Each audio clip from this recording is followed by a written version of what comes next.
talks on nationwide broadband rollout. It's on page 21. We get to know much of that story. It's boldly written on the front page of the Punch newspaper. National Assembly resumes Plan 2023 budgets implementation extension. It's on page 12 of the Punch newspaper. Let's go to politics. PDP candidate receives APC defectors and vow to unseat Ayedatiwa. Details is on page 10. We'll get to know much of that. And the last story, oh no, sorry, I have another story here. Talking about 423 billion naira thefts. El Rufai sues Cardinal Assembly and challenges probe. It's on page 7. The last story I'll be taking on the front page of the Punch newspaper, it's on the Metro News, talking about a city court crime update. On pages 4 and 5 of the Punch newspaper this morning, it says, how we killed commercial sex worker for ritual, suspects confessed. We'll get to know details of that story. And that's all I have on the front page of the Punch newspaper this beautiful Thursday morning. All right, I have with me the Vanguard newspaper, and written boldly, that's the first story I'll be taking. It's on cholera. Federal government shopping for emergency vaccine.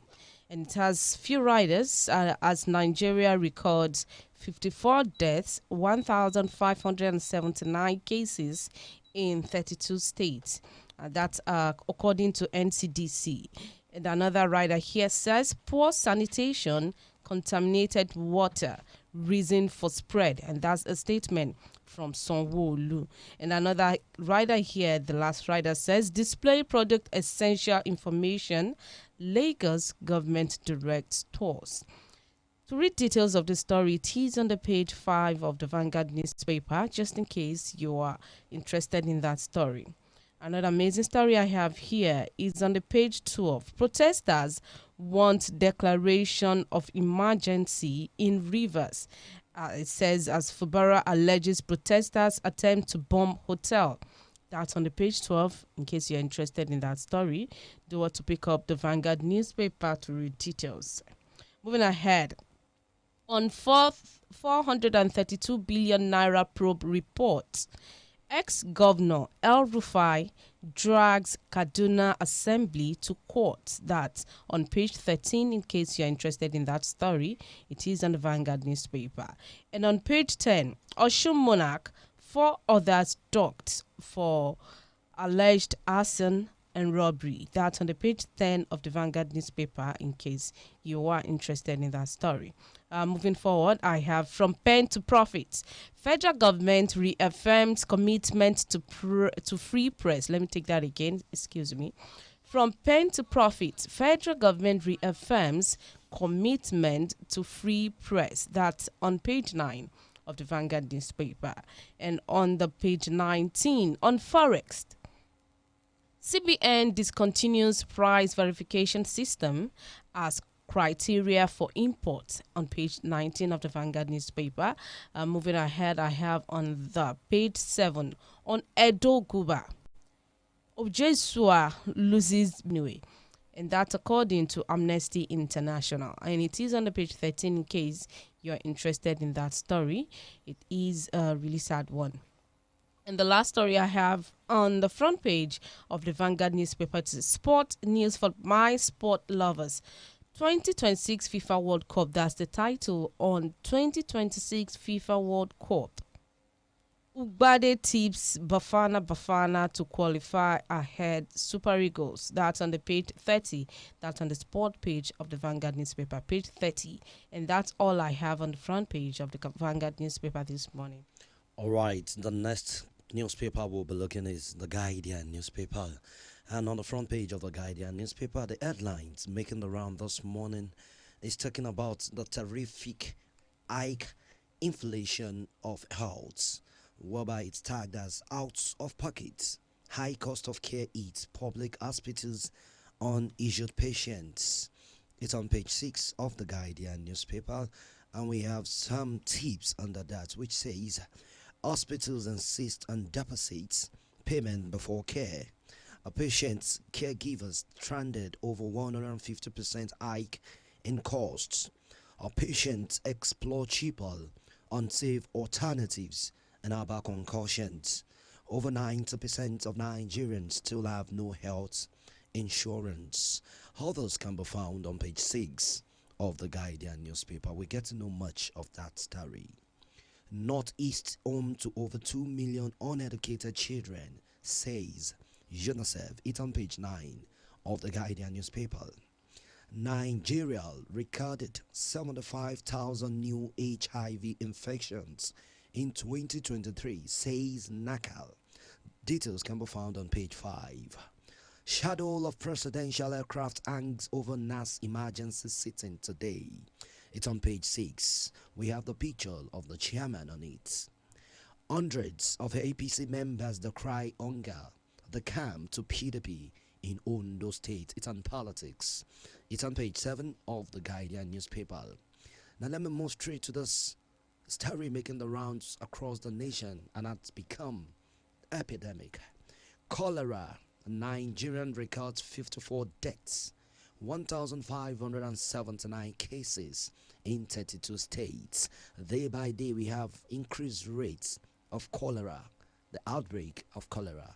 On page 3, we get to know details of that story. Let's move straight on business and economy. Naira depreciation adds 17.8 trillion naira to public debt in 3 months. It's on page 22 of the Guardian newspaper. Away from that, Murik, Arewa Group knock Sokoto government over passage of anti-sultanates bill. It's on page 5 of the Guardian newspaper. And that's all I have on the front pages. On the front page of the Guardian newspaper this morning. Thank you. All right, the next newspaper I'll be picking is the Daily Trust newspaper, and written boldly, Niger mining pit collapse. That's the title. On Niger mining pit collapse. Over 30 still trapped 3 weeks after. And that's it has 2 riders, which says 4 mutilated bodies recovered in 2 days. And the second rider here says operation done manually. That's a statement from the victims' families. And it is on the page 4 in case you are interested in that story. And it is on the Daily Trust newspaper. Moving ahead, Nigeria borrowed 7.71 trillion naira in Q1 2024. That's a statement from the DMO. And it is on the page 19 of the Daily Trust newspaper in case you are interested in that story. Moving ahead, I have on the page 23, 6 students drowned in Kaduna River after exams. That's on the page 23 of the Daily Trust newspaper. Moving ahead, I have Al-Rufai sues Kaduna Assembly over 432 billion naira probe report, and it is on the page 10 just in case you are interested in that story. And moving ahead, Kenya's president drops tax hike after deadly unrest. To read details, it is on the page 3 of the Daily Trust newspaper. And moving ahead, I still have on the front page, on page 23, don't allow tribalism into your affairs, Sultan tells Nigerian army. It is on the page 23 of the Daily Trust newspaper, just in case you're interested in it. And the last story I have on the Daily Trust, on the front page of the Daily Trust newspaper, man mobbed for stealing pot of rice in FCT council. That story is on the page 23 as well, on the page 23 of the Daily Trust newspaper. Do want to pick it up to read details in case you're interested. All right, the next newspaper I'll be taking is the Daily Independent newspaper this beautiful Thursday morning. On the front page of that newspaper, we have a story here making the round.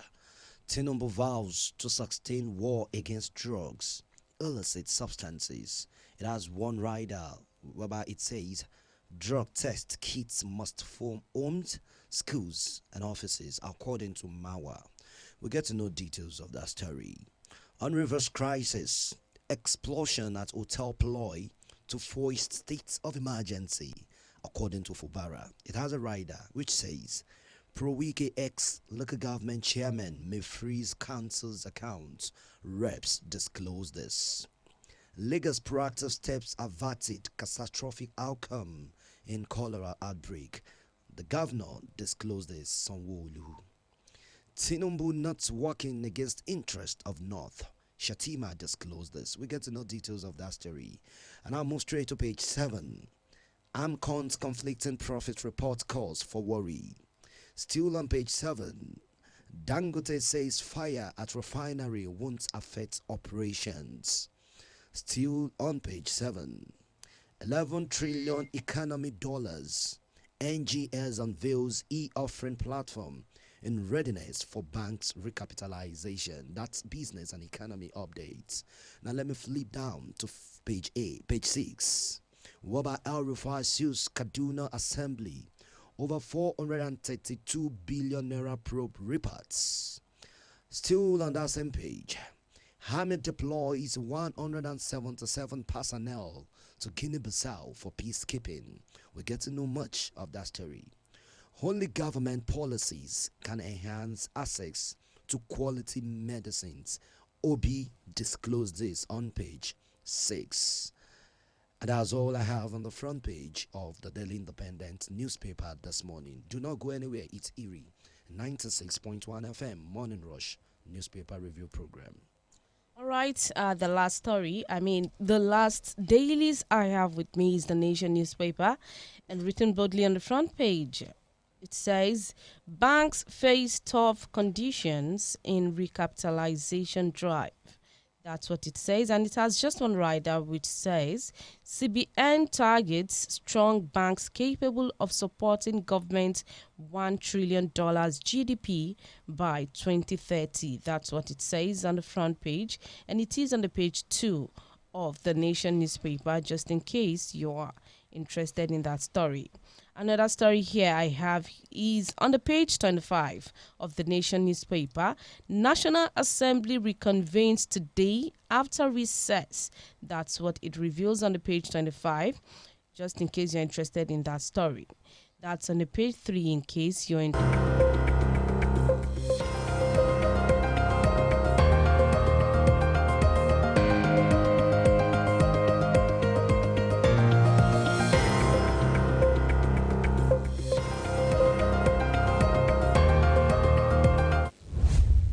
Erie 96.1 FM. We are the king.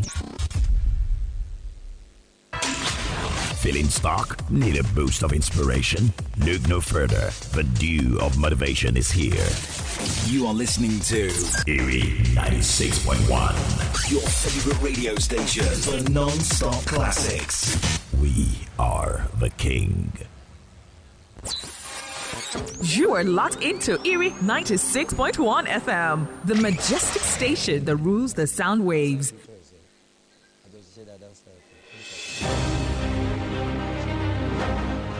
In the heart of Africa, where the sun's golden rays illuminate the vast landscape, a kingdom of pride and heritage awaits.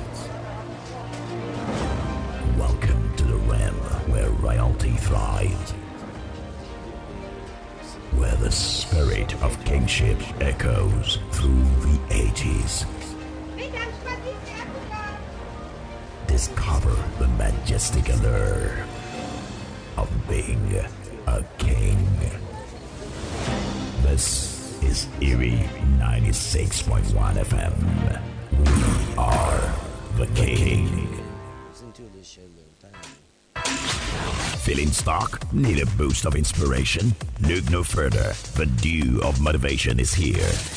You are listening to Erie 96.1, your favorite radio station for non-stop classics. We are the king.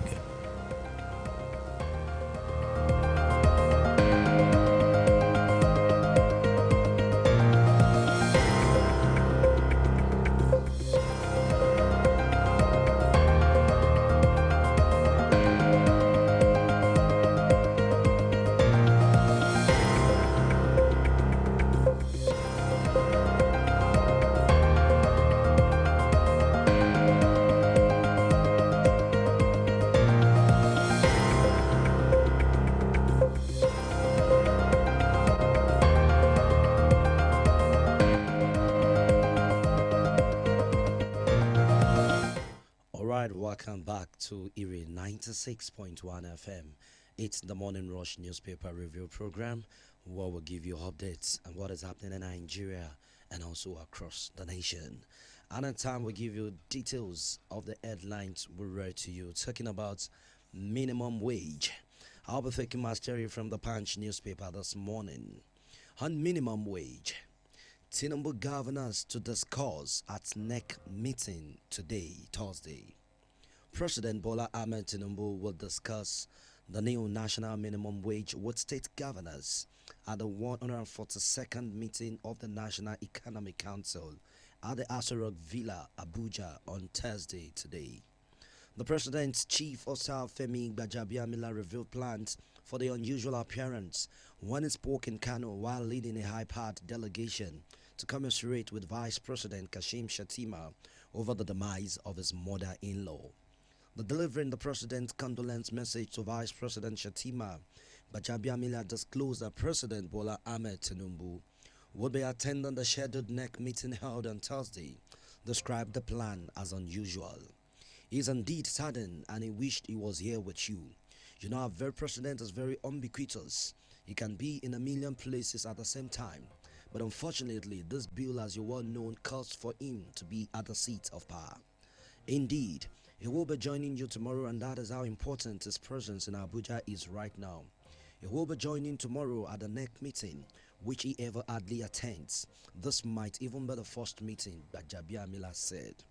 The meeting comes days after the Federal Executive Council on Tuesday stepped down the report of Tripartite Committee on New National Minimum Wage down, citing the need for President Bola Ahmed Tinubu to further consult with stakeholders on the matter.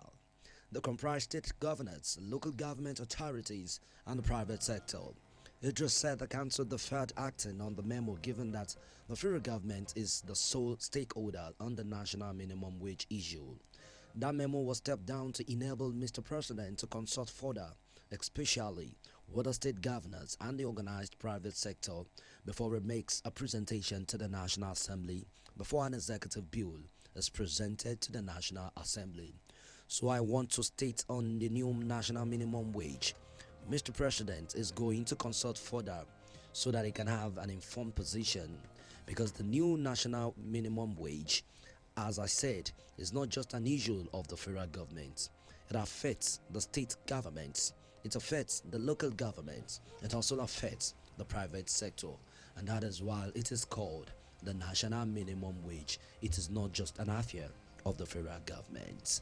And in case you are interested in that story, the headline says minimum wage, Tinubu governors to discuss at NEC meeting Thursday. Alright, I have our in-house analysts in the studio this beautiful morning in person of Dr. Abimbola Amo. Good morning, my doctor. Good morning, Nigerians, and welcome to the program. I believe your night was awesome as usual. We give grant to God. Alright, you just listened to that story. The headlines talking about minimum wage. Tinubu governors to discuss at NEC meeting today. There is this particular statement that baffles me, whereby Gbajabiamila just stated. I said talking about the new national minimum wage is not just federal government affairs. It's the affair standard from the local, the states, and the federal. It is trying to say an injury to one is an injury to all. What will you say to this discourse today at the NEC meeting, having the 36 governors across the nation with the number one man in Nigeria talking about minimum wage? What you say to that? Your take to that? The fact remains that minimum wage has been an over long due thing. It has been in existence for not something more than going to a year now. And if you have to look at it critically, it affects all sectors of the economy. It affects all states. It affects all parastatals. But they have to look at it critically in such a way that it will not be a downcast on the economy of the nation. It will not be another pressure to the poverty ratio. It shouldn't be another pressure on food availability. it shouldn't be another pressure to unemployment. Because if we say minimum wage, there are so many things that is attached to minimum wage. Private sector may not be able to afford paying the same minimum wage, and if they have to pay, there will be more taxes. And if there is more taxes, people will have to suffer for it. The money we are agitating might not be even enough to withstand the urges, to withstand the realities of what is it is supposed to be. So not just the minimum wage that matters, but stability of national economy is the major paramount issue we should discuss. Not just the minimum wage. How we are going to have more investors, more productivity, more actualization of the revenues, and bringing down the cost of government. Those are what I felt should be discussed, not just the minimum wage alone. The national economy team should be able to by now should be able to work out modalities on how to stabilize the resource of this nation in a way that every layman we have one way or the other have a positive impact on them. Not as at now that everybody is just eating, everybody is eating from hand to mouth. The wages that we are having now cannot even take us home. Not to talk of being minimize it, not to talk of maximizing it. So the federal government and the established private sector and the local government and the state government should be more human. But they should be more human in dealing with the affairs of the nation. They should look at it from what percentage of Nigerians are the civil servants, what percentage of Nigerians are the workers, what effect will that have on the economy of the nation at large, what effect will it have on the productivity of the nation at large.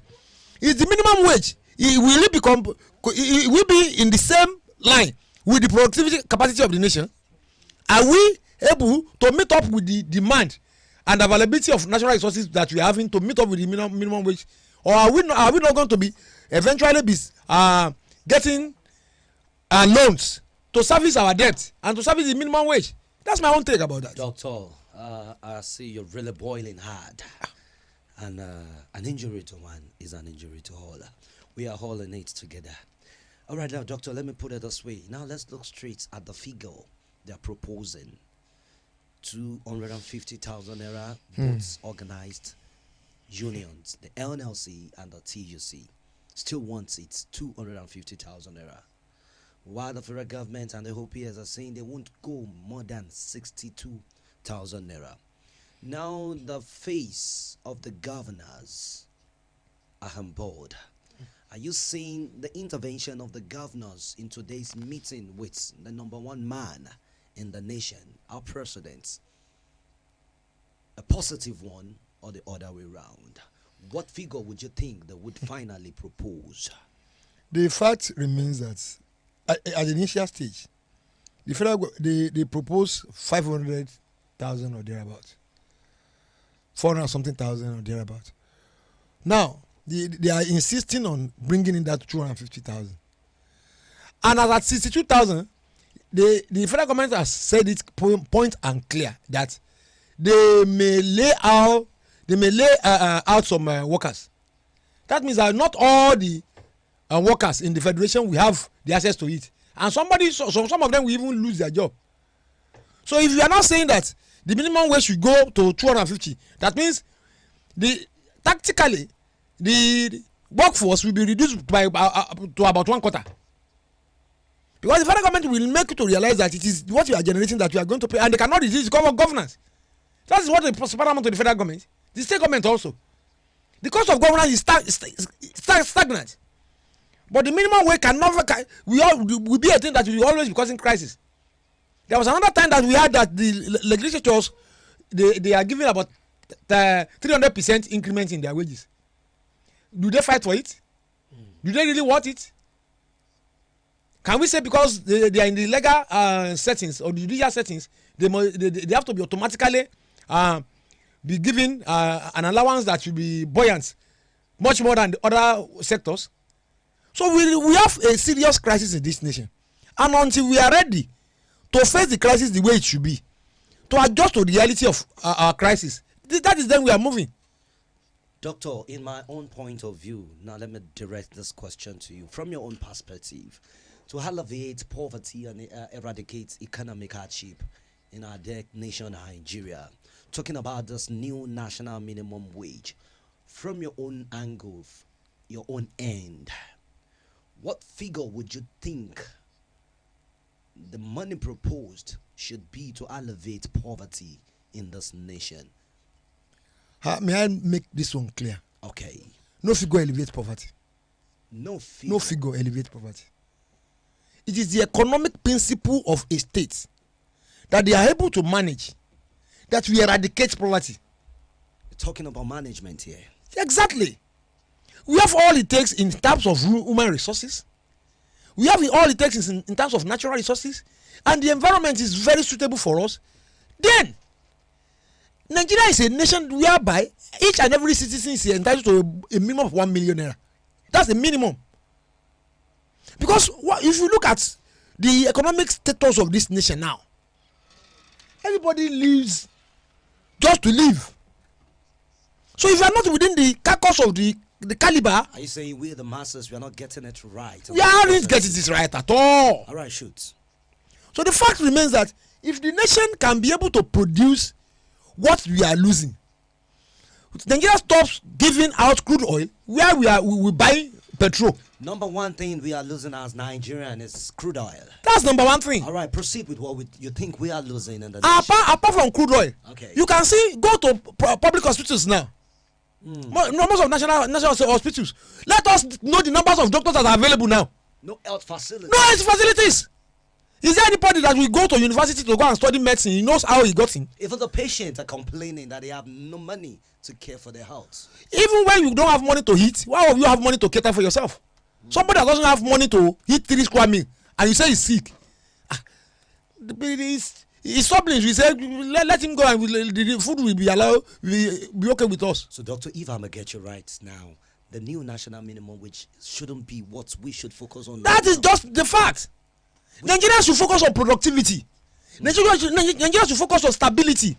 Nigeria should focus on building export rate, building a standard. We should, to my personal point of view, I'm not saying it is good to plan for a project in January and we'll be sure that till next January the money will be stable. Not in a situation whereby you are planning for a project on the 1st of May, by the 15th of May, in the age of sense. Because what the labor is demanding is 300% of what the government. Doctor, I listen to you, but I'm not cocksure about your own personal perspective, and I would like